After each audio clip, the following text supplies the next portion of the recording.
What's up, everybody? Welcome to a Sunday edition of The Squeeze. I am Tyler Connie, and welcome back. Apologize, no video the last couple of days. As I've mentioned in videos past, I'm still just sort of working out a bit of a new schedule with added responsibility, and was also under the weather pretty significantly for the last couple of days as well. So just starting to readjust. I would love to be able to do this 6 days a week. 5 is probably a little bit more likely. I appreciate the new subscribers that keep joining on. We're up to 120 now, which is incredible. So I don't want to feel like I'm ignoring it or I'm not putting the effort in. I just want to make sure that when I do this, it's not half-assed, because nobody, at the end of the day, I'm asking you, or not asking or really recommending, I'm telling you this is real money that I'm spending. I'm not just going to do this sort of haphazardly, because if you're following these bets, I don't want you to be flushing money down the toilet. So we're here on a Sunday. We're down 1 unit for the week. It's NFL Sunday. I've got a ton of stuff. So if you follow me on Twitter, which is linked in the description, or you're in the Discord, I'll be posting my full card in there. I think as of now, I've got 1, 2, 3, 4, 5, 6, 7, 8 bets, I think, maybe 9 already so far. Do keep in mind, earlier in this week, if you followed the original parlay, which was part of the squeeze, we had the Philadelphia Eagles, the Dallas Cowboys, and the Buffalo Bills on a moneyline parlay. Philly won on Thursday night. So we still have a little bit going on there. Okay, let's get to today. 3 football bets. We're going to start with the Kansas City Chiefs at the Jacksonville. All these games are 1 o'clock games, so you want to get these bets in early. The Kansas City Chiefs are only 3-point favorites going into Jacksonville. The Kansas City Chiefs lost in Week 1, 21-20 in the opener of the NFL season to the Detroit Lions.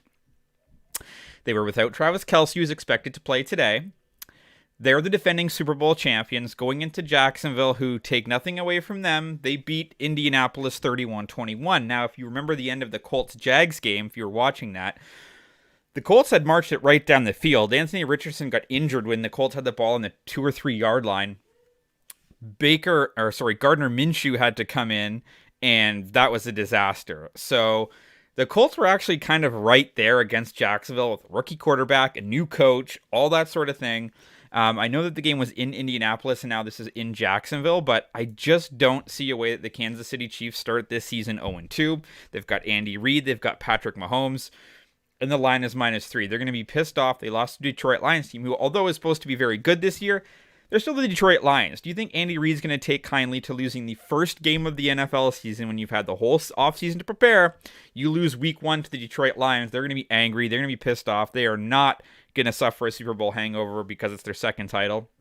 I mean, the Kansas City Chiefs to cover this on the money line. That is -120 at Bet365. Similar story as we go to Cincinnati. You've got the 0-1 Bengals against the 1-0 Baltimore Ravens. The Bengals are coming off an absolutely disgusting 24-3 drumming at the hands of the Cleveland Browns in Week 1. Now they're at home facing a Baltimore Ravens team who beat the Texans 25-9. So this is a tale of sort of 2 different teams at all, entirely, right? The Ravens had it pretty easy against Houston last week. They won 25-9. The Cleveland Browns had it pretty easy against the Bengals last week, beating them 24-3. Now you've got the Bengals at home. You've got Joe Burrow coming off a monster contract who put up the worst performance of his career. Are the Bengals going to lose 2 straight divisional matchups, this one being at home? I just don't see that happening. I think the Bengals are still among the top. It's, them and Kansas City, maybe Buffalo Bills as your top 1, 2, 3 teams in the AFC. Baltimore is there. Baltimore is good. I think Baltimore actually does have a shot to probably finish second in the division. Bengals are 8-2 in the last 10 games against the Baltimore Ravens. When you look back last season, they played twice, both times in January.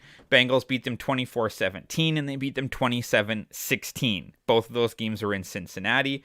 Baltimore did beat them in 2022 when it was in Baltimore, but Cincinnati's won 4 of the last 5 matchups dating back to 2021. I think the Bengals are going to get it right here. This is a great spot because you're getting 3 between Kansas City and Cincinnati. You're getting that 3. So make sure you shop around because it's going to go to 3.5 in a lot of places. I got -3 on the Chiefs at Bet365, -3 on the Bengals at DraftKings. Don't mind paying the juice because winning by a field goal is huge. That extra half a point in football is a big deal, right? You go from winning by 1 score, and it's a push, like to me, it pushes almost a win because you get your money back. As long as you don't lose the bet, you've won the bet, right? So you go from 1 score to 2 scores, just right there. So minus 118 at DraftKings. Give me the Cincinnati Bengals. And the last bet that I like here is the Chicago Bears. Interesting matchup. You've got the Chicago Bears 0-1 and the Tampa Bay Bucks 1-0. The theme of this edition, as you can tell, is sort of who's got to get it right. And I think the Chicago Bears do here. Tampa beat Minnesota 20-17. The Chicago Bears are coming off a loss 38-20 at the hands of the Green Bay Packers. Guess what? The Chicago Bears have lost 10 straight football games, but I'm going to bet on the Bears here on the money line. The Bucks did pull off one of the more surprising upsets in week 1 to beat the Minnesota Vikings. As we know, Vikings go to 0-2. Now they're hosting the Bears. Bears are on the road. Chicago's pass defense was pretty atrocious. Jordan Love kind of threw all over the place, but now you've got Baker Mayfield. I get that Baker Mayfield won in week 1. There's a kind of a love-hate thing here with Baker Mayfield. You either think he's really, really good or you don't. I'm sort of in the latter. I do think that Baker Mayfield will be able to throw on this Bears defense, but I actually think that if you remember, Kirk Cousins completely lit up the Tampa Bay defense as well, and now you've got Fields coming in from the Chicago side. I just don't think that. I think the Bucks and the Cardinals are going to kind of be the 2 worst teams in the NFL this season. I think this is going to be a back and forth game. I think this could be a sort of a matchup of just who lasts the longest and a bit of a shootout. And for that reason, I like the Chicago Bears a little bit more there. And you're getting that straight up on the money line. So I like the Chicago Bears there on the money line. Again, make sure you're following me on Twitter and you're in the Discord because I've got a ton of bets for NFL Sunday today. Things, we've got props, we've got picks, we've got the Texans, we've got all kinds of different things there. So make sure you're doing that. But your 3 main bets for today, give me the Kansas City Chiefs -3 for -120 at Bet365. Give me the Bengals -3 for -118 at DraftKings. Give me the Chicago Bears on the money line +130. That's at Betway. I like all 3 of those teams to get right this week. As always, drop a comment if you're fading or following. Follow me across all my socials linked in the description. Your audio is on Apple and on Spotify. Let's have an awesome Sunday. You just can't beat Sunday during the NFL season. Let's talk sports.